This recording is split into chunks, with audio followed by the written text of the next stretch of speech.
My money'd be on. There was something. If you're anything like me, sometimes you just want to kick back, chill, and really get your brain working. We're talking about those games where you gotta plan ahead, outsmart your opponents, build your empire, or command your armies. If that's your kind of vibe, you're in the perfect spot. Today, we're diving into 22 of the best strategy games you can play right now. Get ready to put your big brain to work. Let's go. Desperados III. The whole story for this game is like a cool old Western epic. You get to play as a guy named John Cooper, who's a cowboy always getting into trouble. He ends up making friends with a few other interesting folks. There's Kate, a girl who ran away from her wedding. There's Doc McCoy, a quiet guy with a special gun. Then Hector, a super strong dude with a bear trap. And a mysterious lady named Isabel, who can do magic stuff. This team of friends travels through dusty towns and muddy swamps, trying to get even with some really mean bad guys. It's all about figuring out who to trust and getting payback. When you're playing the game, it's mostly about making smart plans and doing them right. You control this small team of friends, and each part of the game is like a big puzzle. You sneak through places full of bad guys. These bad guys can see in certain directions, so you have to hide in tall grass or behind buildings so they don't spot you. The cool part is that each of your friends has their own special tricks. John can throw a knife to make a bad guy go quiet, or toss a coin to make someone look the other way. Doc McCoy has a quiet gun for faraway shots, and he can throw a gas cloud to make bad guys fall asleep. Hector has a loud whistle to make bad guys come to him so they walk right into his big bear trap. Kate can put on a disguise and walk past guards, or she can pretend to be nice to them to make them look away. And Isabel the Magic Lady can actually connect two bad guys so that whatever you do to one happens to the other too. It's pretty wild.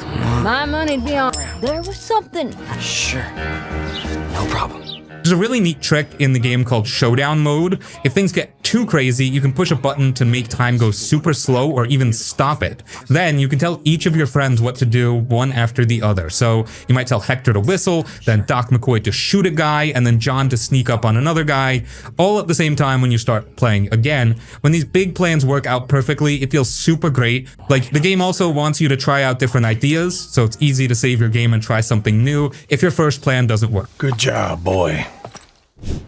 Engineer standing by. Company of Heroes 2. This time you're mostly playing as the Soviet Red Army.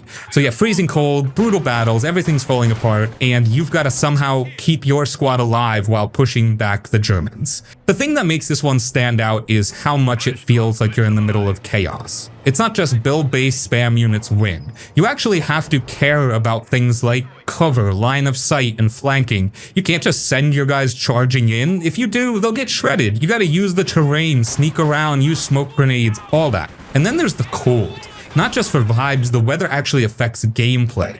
There's this whole mechanic where your soldiers can freeze to death if they're out in a blizzard too long. So while you're getting shot at, you're also scrambling to find warmth or build a fire, which adds a whole new layer of pressure. The campaign has a bit of a darker tone too. It doesn't paint the Soviets as perfect heroes. It shows the desperation, the sacrifices, the commanders doing some pretty awful stuff. It's more grounded than a lot of other WW2 games, and that actually makes it hit hard.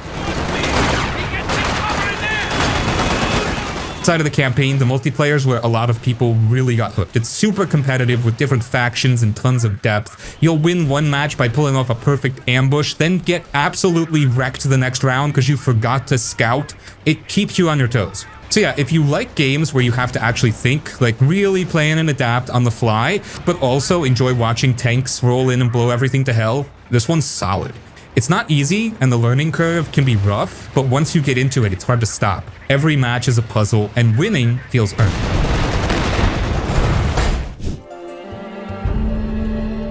Endless Legend. You pick one of these cool factions and your goal is to take over this fantasy world called Ariga. But what's really awesome is that every faction plays totally different. Like, they don't just look different, they actually have their own style and story. That means when you start a new game, it doesn't feel like you're doing the same thing over and over. Each time it's like a fresh adventure and map. Man, it's gorgeous. Like the kind of maps that you want to just stop and look at sometimes. It's colorful and has all these different places, forests, deserts, mountains, and each one has its own rules and challenges, so you have to think about where to build your cities and how to get the stuff you need to grow your empire. It's not just about making a big army and going crazy. You gotta plan and be smart. One thing that really stuck with me about Endless Legend is how it mixes the usual 4X stuff, you know, explore, expand, exploit, and exterminate, with actual story moments. Each faction has its own little quests and lore that pop up while you're playing, which makes it feel way more alive.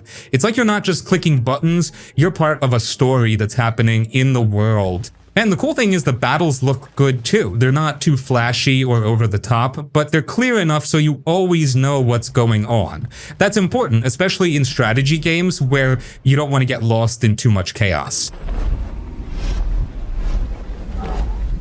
Honestly, Endless Legend is a game you can take your time with. It's chill but deep. You can spend hours exploring the world, trying out different factions, and just enjoying the vibe. And because every faction has its own story and way of playing, it keeps things interesting every time you jump in. So if you like strategy games but don't want to feel overwhelmed, and you want something with a cool fantasy world and stories, Endless Legend is a great pick. It's easy to get into, but still has enough depth to keep you hooked. Give it a shot. I think you'll dig it.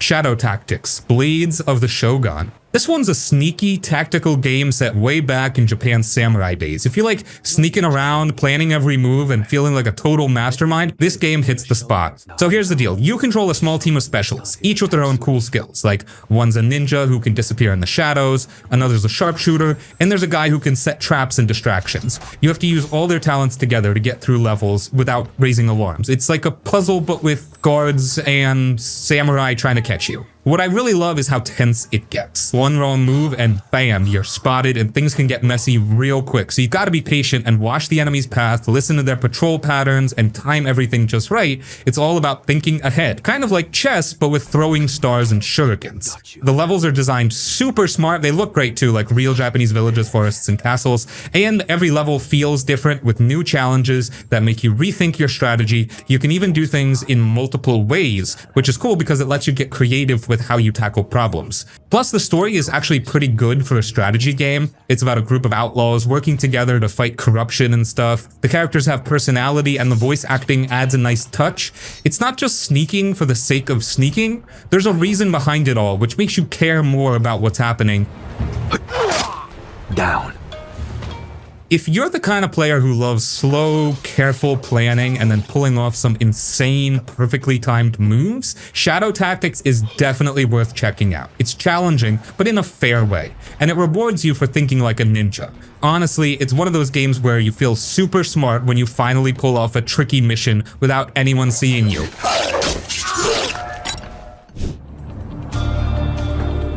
Into the Breach. This game is like the ultimate brain teaser wrapped up in a sci-fi package, and man, it's addictively good. So here's the scoop. You're controlling these tiny mechs trying to stop giant monsters from wrecking cities.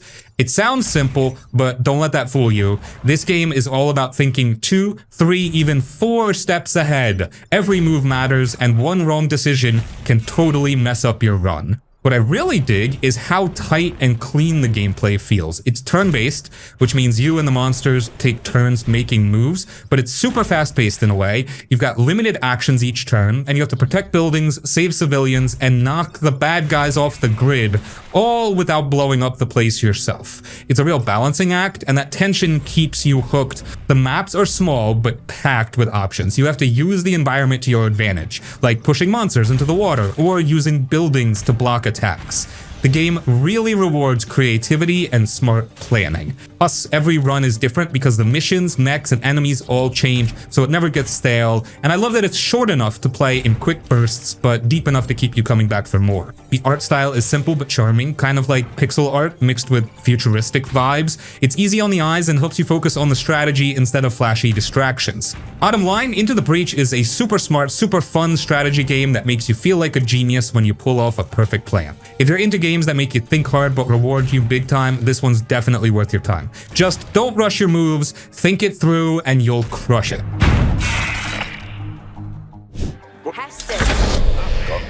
Age of Empires 4. This game is kind of like a big old history lesson, but way more fun, because you get to build empires and battle it out. Here you pick a civilization, like English, Mongols, or Chinese, and try to grow your kingdom from a tiny village into a massive empire. You gather resources like food, wood, and gold, build armies, and fight other players or AI enemies. What I really like is how the game balances classic Age of Empires vibes with fresh new stuff. The graphics look great. Not super flashy, but clean and detailed enough to feel alive. Watching your little villagers run around chopping trees or farming just hits different. The gameplay feels familiar if you've played any of the older Age of Empires games, but it's smoother and faster in some ways, plus each civilization feels unique with different units and tech trees, so you get to try different strategies. The campaigns are also pretty cool. They tell stories from real history like the Norman Conquest or the rise of the Delhi Sultanate, but with a game twist, it makes you kind of feel like you're part of something bigger, which is neat. One thing I love about this game is the mix of building and battling. You gotta think on your feet. Do you focus on expanding your base or rush the enemy with an army? Both ways can work, but the best players mix it up. If you're into strategy games where you build stuff, plan attacks, and get that satisfying feeling of crushing your enemies, Age of Empires IV is a solid pick. It's easy enough to get into, but has enough depth to keep you hooked for hours. Plus, playing online with friends or against other players can get pretty intense, so watch out! Field command, stand by. Iron Harvest. Picture this. It's the 1920s, but instead of just tanks and soldiers, you've got these massive diesel-powered robots stomping through battlefields. It's wild. The game mixes classic real-time strategy stuff. You build your base, gather resources, and send your units out to fight, but with this unique twist of those giant walking machines. What's really cool about Iron Harvest is the way it blends story and gameplay. There's a pretty solid single-player campaign that follows different factions with their own characters and reasons for fighting. It feels kind of like a living comic book sometimes, with a lot of personality in the story and characters. The combat's satisfying too. It's not just spamming units, you gotta think about positioning, cover, and which units to bring. Those mechs aren't just big and flashy, they actually have different roles, like heavy hitters or support, so using them right can totally change the fight. Graphically, it looks great, the battlefields feel detailed and alive, and the animations on the mechs, super slick. Plus, the sound design really pulls you into the chaos, like you can almost hear the clanking and rumbling of those metal beasts. If you like strategy games but want something a little different from the usual medieval or sci-fi stuff, Iron Harvest is a fresh breath. It's got that blend of old school RTS with a cool twist on the setting and story. And hey, if you're a fan of mech fights but also want solid strategy gameplay, this is definitely worth checking out. It's a bit slower paced than some other RTS games, but that actually makes it feel more tactical and thoughtful. Perfect if you like to plan your moves carefully.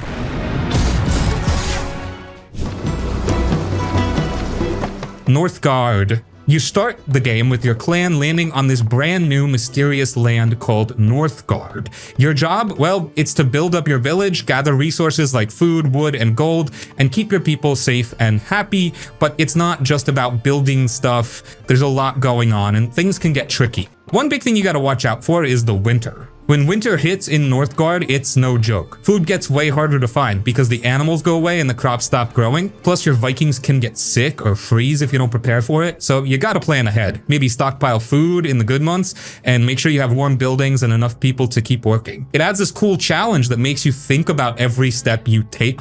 Building your village is fun because you get to decide what goes where. You can build farms to grow food, wood camps to chop trees, houses to make more Vikings, and even military buildings if you want to train fighters. The game makes you juggle all these things at once. Should you explore more land? Should you fight the wild animals that roam around? Or should you try to make peace and trade with other Viking clans? Speaking of fighting, the battles in Northgard are not just button-mashing chaos. You have to be smart and strategic. Different units do different things, like archers can attack from far away, and warriors are good up close. Sometimes you might want to sneak around and take over land quietly, or maybe you're ready to charge in full force. The game really rewards thinking and planning, not just rushing it. Exploring the map is another big part. The land is full of secrets, like hidden treasures, special resources, and sometimes dangerous monsters. Exploring helps you grow stronger and gives you more options to win the game. Plus, you'll meet other Viking clans who might want to be friends or fight you for control of the land.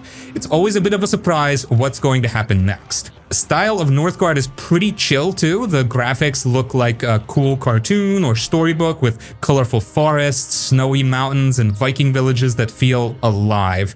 The music is calm and fits the mood, making you feel like you're actually leading a Viking clan in a harsh, cold world. One of the best things about Northgard is that it's easy to pick up but hard to master. You don't have to be a hardcore strategy gamer to have fun, but there's enough depth to keep you interested for a long time. You can play it how you want, be peaceful traders, fierce warriors, or clever explorers.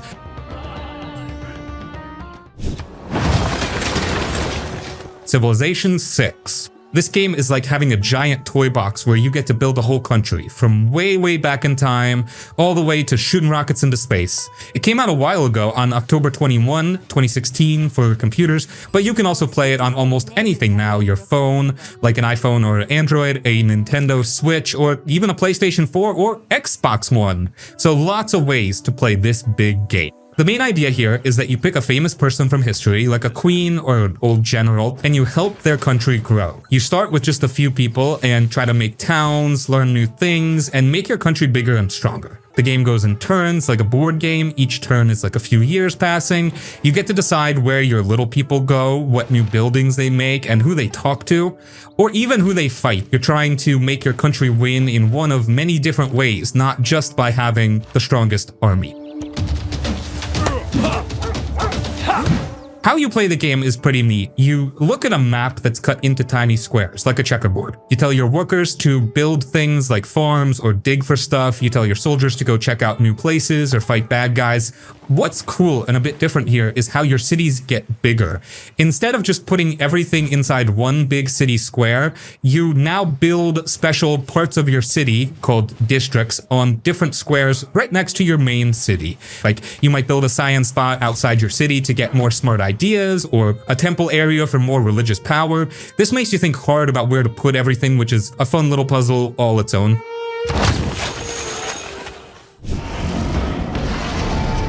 Total War, Warhammer 3. This game is a mix of big strategy and fantasy battles. It's part of the Total War series, which means you get to control huge armies and make smart moves on a big map. But here's the cool part, it's set in the Warhammer world, which is full of crazy creatures like orcs, demons, magic users, and giant monsters. So yeah, it's not just soldiers and knights. There's a lot of fantasy stuff going on. The game has two main parts. First, there's the campaign where you move your armies, build up your cities, and make decisions about how to win the war. You have to plan smart, think about when to fight, when to make peace, and how to use your resources best. It's kind of like playing chess, but way more epic with dragons and spells. Then when armies fight, you get to watch the battle live. You can zoom in and see all the action, swords clashing, spells flying, monsters stomping around. You can even control your units a little bit to try to win the fight. It's really cool to see your plan come alive like that.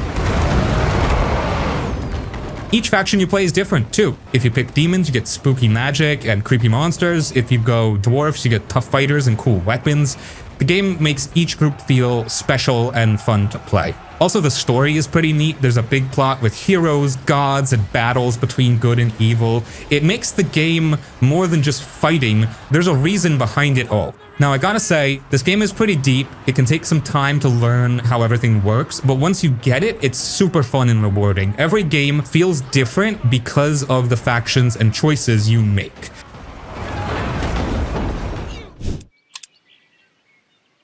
SpellForce, Conquest of Eo. So SpellForce, Conquest of Eo is one of those games that sneaks up on you. Like, at first it might seem like just another turn-based fantasy thing, right? But once you get into it, you realize there's a lot more going on. It's not just about clicking attack or moving a guy forward.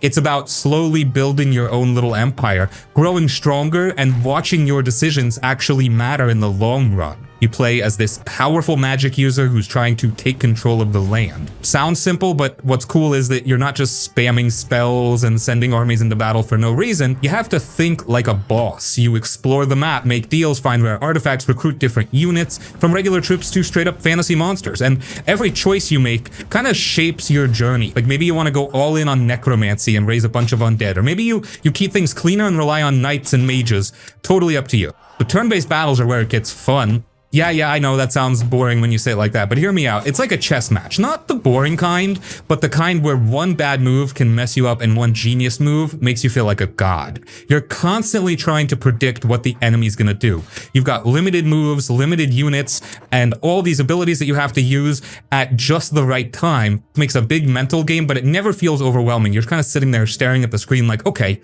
if I move this guy over here, maybe I can bait the enemy into doing something dumb, and when it works, it feels awesome. And I gotta say, the world itself has a vibe. It's not just there to look pretty. It feels like something's always going on, like there are hidden places to discover, weird events to deal with, little stories that pop up while you explore. It makes the game feel alive. You're not just moving pieces around, you're kind of living in that world bit by bit. What really sells it for me though, is how the game lets you play your own way. Want to go full evil and destroy everything? You can do that. Want to be more strategic and diplomatic? Totally possible. You can even craft your own spells and mess with alchemy. It's got layers, but it never feels like it's trying too hard. You just pick a path and roll with it, and the game adapts.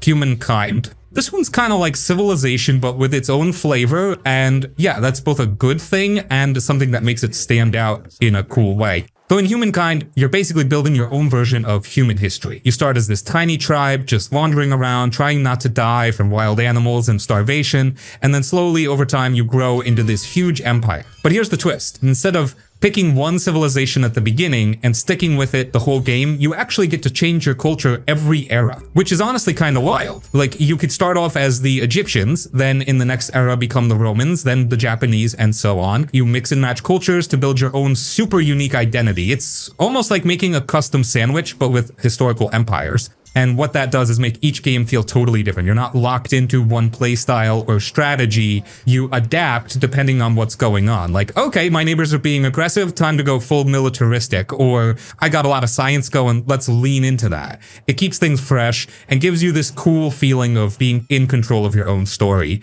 The gameplay itself is turn-based, yeah, but it's not boring. You're managing cities, expanding your territory, fighting wars, researching tech, dealing with other leaders who all have their own personalities, and they will absolutely backstab you if you're not paying attention.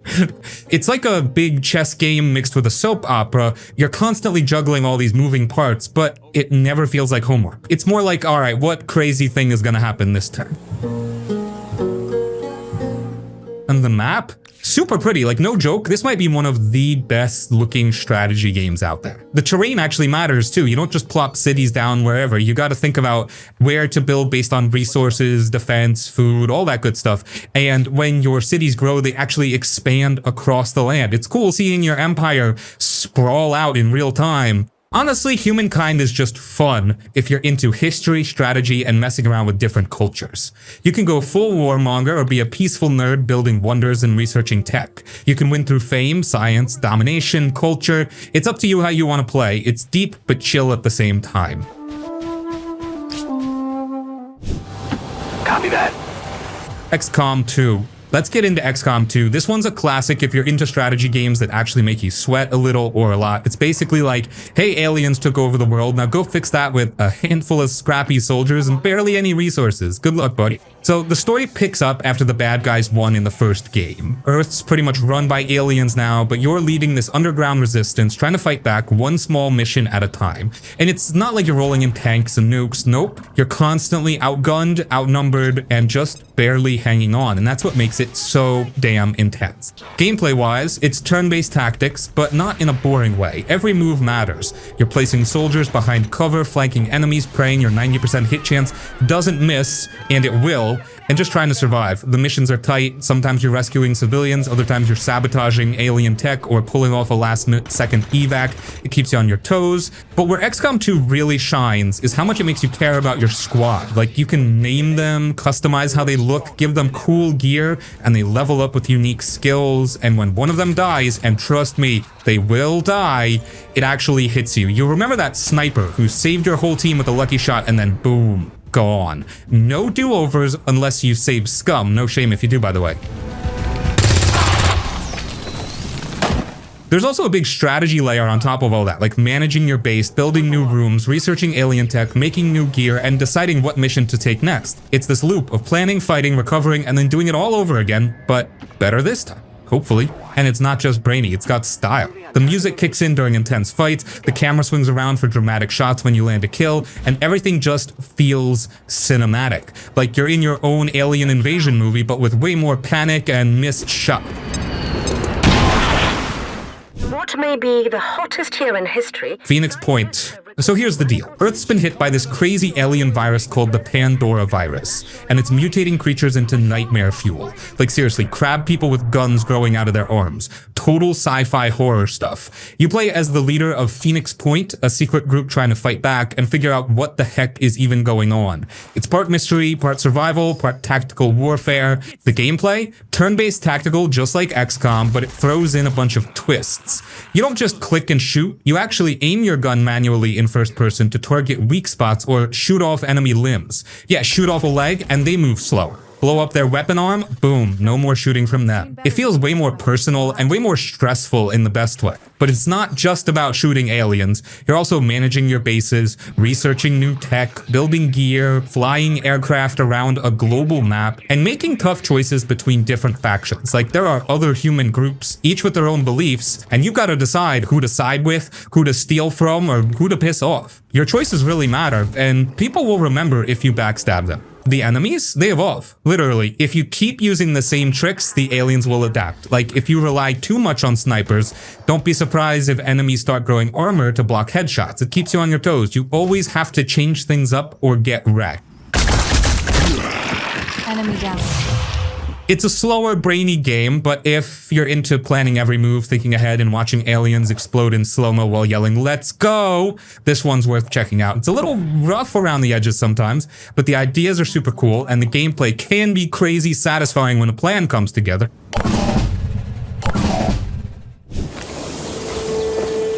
Crusader Kings III. You pick a ruler, king, queen, duke, whatever, and your goal is to grow your dynasty and keep your family name alive across generations. That's it. Sounds simple, right? Nope, not even close.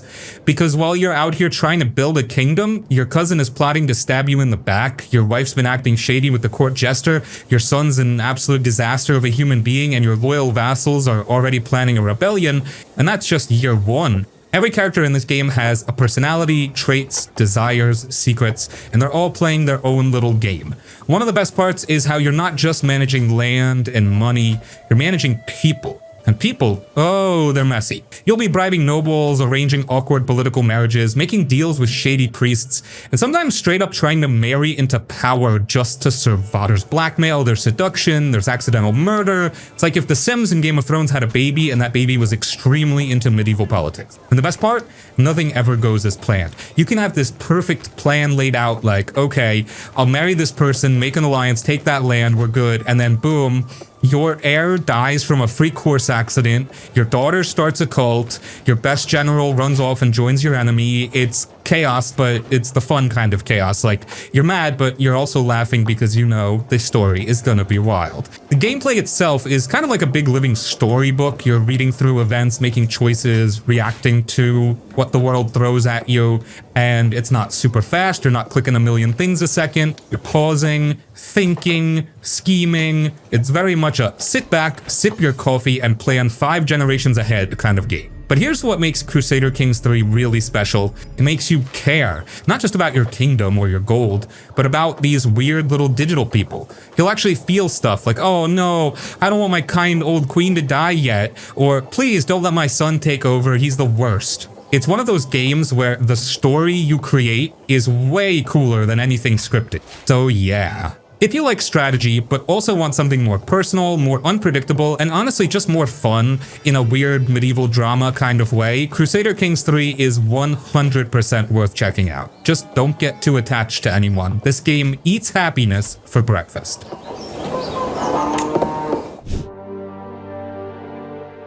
Europa Universalis IV. This one's for the real strategy nerds out there, but don't worry, I mean that in a good way. This game is basically, what if you controlled a whole country starting in the year 1444 and had to guide it through centuries of real-world history?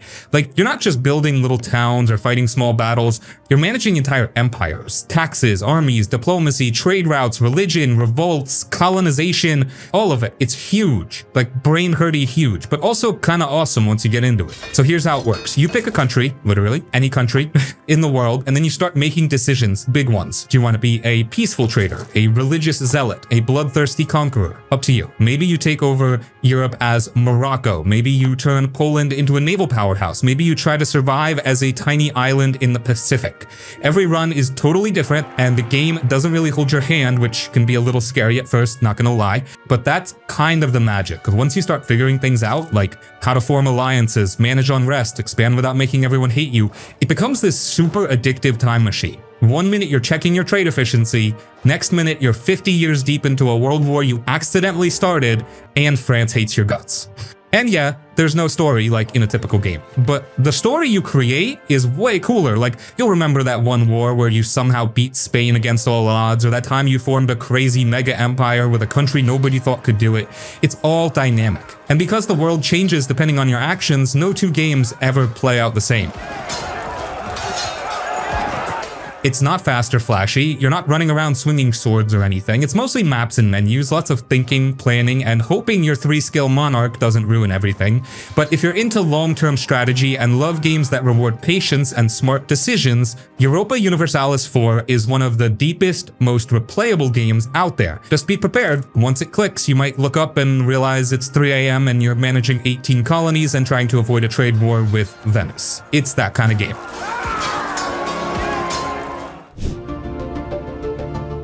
The Stellaris. Stellaris is like Civilization but in space, and way weirder, and way cooler, honestly.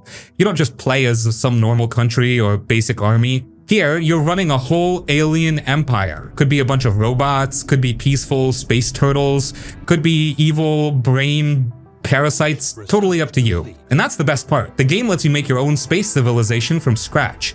You choose what they look like, how they act, what they believe in. Want to be friendly explorers who build space utopias? Go for it. Want to enslave planets and harvest their resources like a sci-fi villain? Yep, you can do that too. No judgment. The actual gameplay is kind of like managing a giant galaxy-wide ant farm. You explore space, discover planets, meet alien species, and decide if you want to work with them or just wipe them out. There's politics, spying, economy stuff, weird space religions, and even ancient fallen empires that wake up and try to destroy everyone. Things can go from chill to the galaxy is ending real fast. And the random events? Wild. Like, sometimes you find an abandoned RimWorld full of dead civilizations, or your scientists mess with something they really shouldn't have, and suddenly there's a universe-eating horror on the loose. It's that kind of game where even when you think you've seen it all, the galaxy throws something new at you. Is where we will be directing our research efforts. Technologies are categorized. It's not super fast-paced, there's a lot of menus and charts, but if you love slow, deep games where you can get totally lost in your own little space story, Stellaris is awesome. Every playthrough feels different. You'll start out with a tiny ship and some big dreams, and next thing you know, you're the head of a galaxy-spanning empire trying not to start World War Space 3. It's honestly one of the best strategy sandboxes out there if you've got the patience to learn it. To overcome the vast distances that separate.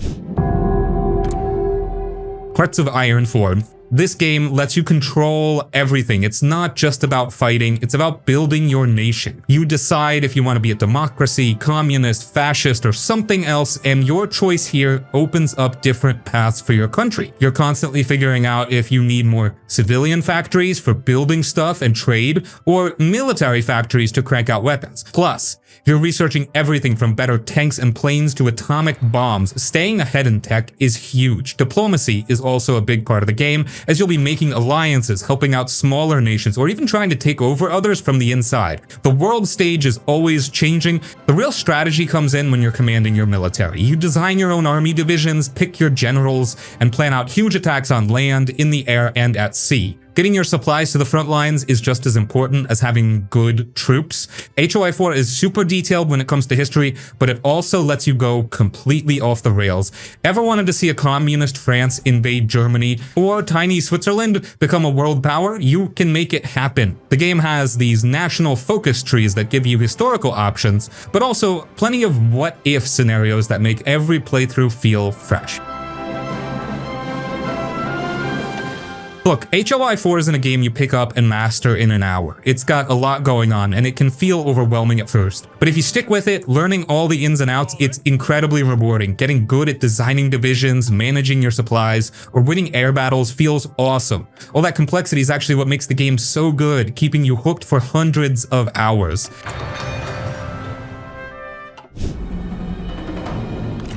Total War: Three Kingdoms. This isn't just your average Total War game. It takes that classic blend of turn-based map management and epic real-time battles and throws it into ancient China during a really legendary period. We're talking about the Three Kingdoms era, where larger-than-life heroes clash and diplomacy is just as sharp as any sword. What's really special about Three Kingdoms is how much it focuses on the people. In older Total War games, you are basically playing as a nation, like Rome or Japan.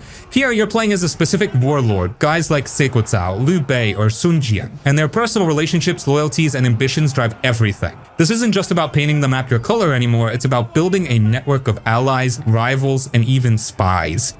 And speaking of characters, these guys are rock stars. You get to play in romance mode, which is inspired by the famous novel Romance of the Three Kingdoms. In this mode, your generals are basically one-person armies capable of taking on hundreds of regular soldiers and even dueling enemy commanders in these amazing cinematic showdowns. It's like something out of a movie, and it adds so much personality to the battles. If you want something more historically accurate, there's Records mode too, where generals are more like actual military leaders, but honestly, romance mode is where a lot of the magic happens. The campaign map itself is gorgeous, and the way diplomacy works here is probably the best the series has ever seen. You can really get into deep negotiations, making complex deals, forming sneaky coalitions, and even setting up proxy wars between other factions. All those personal relationships between your characters and other warlords really affect how things play out, which is a cool wrinkle. You'll have generals getting along or absolutely hating each other, and that impacts how effective your armies are. Now, like a lot of Total War games, this one has some layers to it. It might feel a bit overwhelming at first with all the different systems for managing your economy, your cities, and your characters, but honestly, the game does a pretty good job of guiding you through it. Once you get the hang of juggling all those plates, from managing your food supply and public order to developing your tech through a cool-looking reforms tree, that's when it really clicks. The battles are still the classic Total War experience. You've got thousands of units clashing on detailed battlefields, using terrain to your advantage and trying to outsmart your opponent. But with the hero units in romance mode, you can pull off some truly epic moves, like having your legendary general charge straight into the enemy's lines and break them all by himself. It's just so satisfying to watch. Another day, another mission, risking our... Mutant Year Zero: Road to Eden.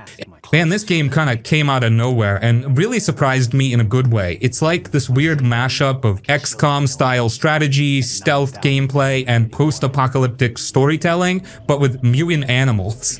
Yeah, like a duck who snipes from the shadows and a big old boar with a shotgun and anger issues. It sounds ridiculous on paper, but trust me, it works. So the deal here is the world's toast. Civilization's gone. Humans barely around anymore. What's left are these mutated beings trying to survive in the ruins, and you play as a squad of those guys. You're basically like a little mutant task force. You explore broken down cities, creepy forests, old robot factories, and just try to figure out what happened to the world and what the heck Eden is, which becomes a big part of the mystery. Now, here's where it gets interesting. It's not your typical strategy game where you just go from mission to mission. This one mixes real-time exploration with turn-based combat. So you sneak around the map first, like actually sneak, hide in bushes, turn off your flashlight, split your squad. You can set up ambushes and take out isolated enemies without alerting the whole camp. That part, super satisfying. You feel like a tactical genius when a plan actually works, and when it doesn't, oh man, it can fall apart fast. Combat is more classic turn-based grid stuff. If you've played XCOM, you'll feel right at home, but it's a little more chill and maybe even more forgiving in some ways. You still have cover systems, percentages, all that good stuff, but it's the stealth before combat that really gives it flavor. If you don't like planning or slow, methodical gameplay, this might not be for you, but if you're into taking your time, lining up the perfect ambush, and feeling clever, it hits the spot. Visually, it looks better than you'd expect from a smaller game. The world's full of atmosphere, everything's kind of overgrown, dark, moody. You'll walk through abandoned playgrounds, rusted out cars, broken buildings covered in moss, and there's this eerie calmness to it. It's a vibe, for sure. Anyway, Mutant Year Zero isn't some massive blockbuster or anything, but if you're looking for something different, something smart with a cool setting and fun characters, this one's worth checking out, especially if you like strategy games but want a fresh twist. Plus, again, talking mutant duck sniper, come on, that alone should sell you. The board is set. Dune Spice Wars. This game throws you right onto Arrakis, the iconic desert planet from Frank Herbert's Dune universe, and it's all about fighting for control of that super valuable spice. It's made by the folks who did Northgard, and you can definitely feel that influence, but it adds some really neat twists that make it feel uniquely Dune. What's cool about Spice Wars is that it's this interesting blend. It's an RTS game, so things are happening all the time, but it's got a slower pace than, say, StarCraft. You can even pause and speed up time, which is super helpful when you need to think. But then it's also got all these 4X elements baked in. That's E-Explore, E-Expand, E-Exploit, and Exterminate. You're exploring the desert with your ornithopters, expanding your territory, exploiting spice fields and other resources, and of course, fighting your rivals. The whole game revolves around spice, obviously. You've got to harvest it to pay your taxes to the Spacing Guild and the Landsraad, which is basically the Galactic Senate. Failing to pay means big trouble. But it's not just about military might. Diplomacy, espionage, and political maneuvering are huge. You're always trying to get votes in the Landsraad or sending out agents to spy on other factions, sabotage their operations, or even assassinate their leaders. It really feels like you're playing a high-stakes game of galactic politics, where battles are just one way to win. One of the best things about Spice Wars is the factions. You've got the classic House Atreides, known for their honor and diplomacy, the brutal House Harkonnen, who prefer to dominate with force, the mysterious Fremen, who are masters of the desert, the cunning smugglers, who thrive on shady dealings, and the powerful House Corrino, the Emperor's own house, who have a lot of sway in the Landsraad. More recently, House Ikaz and House Vernius have been added, each with their own unique strategies and advantages. Each faction feels totally different to play. Like, the Fremen are awesome at surviving in the deep desert and have unique ways to use sandworms, while the smugglers are all about setting up covert operations and black markets. You pick your faction, then choose counselors who give you even more specific bonuses, so there's tons of replayability there. And yeah, you're on Arrakis, so naturally there are sandworms. These giant creatures can pop up out of nowhere and devour your unsuspecting units, so you always have to be careful about where your armies are. It adds a cool layer of danger and strategy to simply moving around the map. Managing your water supply, dealing with the harsh environment, and forging alliances with local sieches, Fremen villages, are all things you'll constantly be thinking about. If you're a Dune fan, this game is a must-play. It absolutely nails the atmosphere and the political intrigue of the universe. But even if you're not a huge Dune lore buff, if you enjoy strategy games that blend real-time action with deeper economic, political, and espionage elements, then Dune Spice Wars is definitely worth your time. It's a smart, challenging game that offers multiple paths to victory, making every playthrough a fresh struggle for control over the most valuable resource in the galaxy.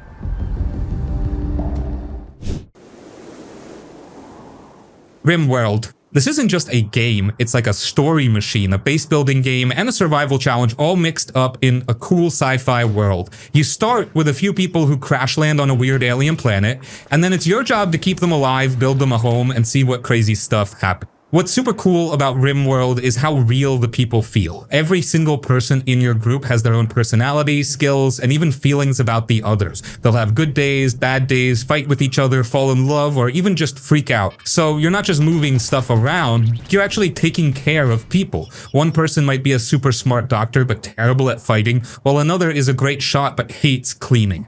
You gotta figure out what everyone's good at and what they're not so good at. The game is also amazing at throwing surprises at you. There's this special computer brain in the game that's always making up new events to challenge your group. One day it might be super hot and you're running out of food. The next day pirates might attack, or maybe giant alien bugs will burst out of the ground. You're never really safe, and you always have to think fast. That constant pressure and having to deal with unexpected problems makes every game feel totally different. You'll have big wins, like finally building a real hospital, and really tough losses, like when your best farmer gets eaten by a giant animal.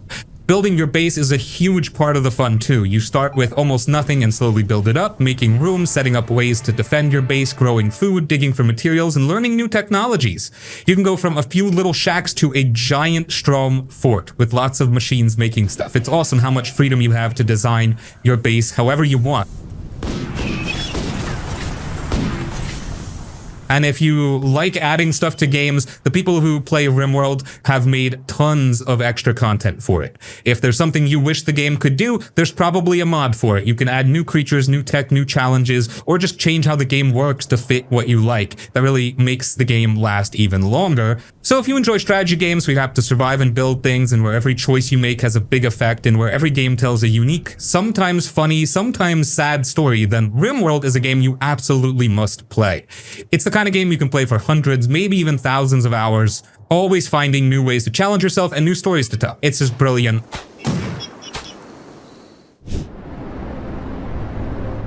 Frostpunk. The whole vibe of Frostpunk is cold, dark, and kind of scary. You're constantly fighting against the weather. Like, it's not just snow, it's freezing cold that'll kill your people if you don't keep the heat going. So you gotta build heaters, gather coal, and figure out how to make your little city survive the endless winter. But here's the thing, it's not just about building stuff. The game really makes you think about the people you're trying to save. You have to make tough choices all the time. Like, do you make people work longer hours to keep the city warm, even if it makes them tired and unhappy? Or do you let them rest and risk running out of heat and coal? Those choices hit hard because there's no easy right answer. And sometimes the game puts you in really rough spots. You might have to decide if you're okay with using child labor, or if you ration food so some people get less to save others. It's not fun, but it's what the game throws at you to test how far you'll go to survive. It's kind of like being the leader, parent, and tough boss all in one. And that's where the real challenge is. The cold isn't just a background thing either. It's always there, pushing you to move fast and plan better. The weather gets worse as you play, storms come in, and you feel this growing pressure. You have to upgrade tech to make heaters better, build new buildings to keep people safe, and manage resources that are always tight. It's a real juggling act. The game looks really good too. It's all snowy, dark, and a little creepy. The way the city looks covered in ice with little lights flickering really makes you feel like you're trapped in this frozen nightmare. The sounds, like wind blowing and people talking, add to the mood and make it even more real.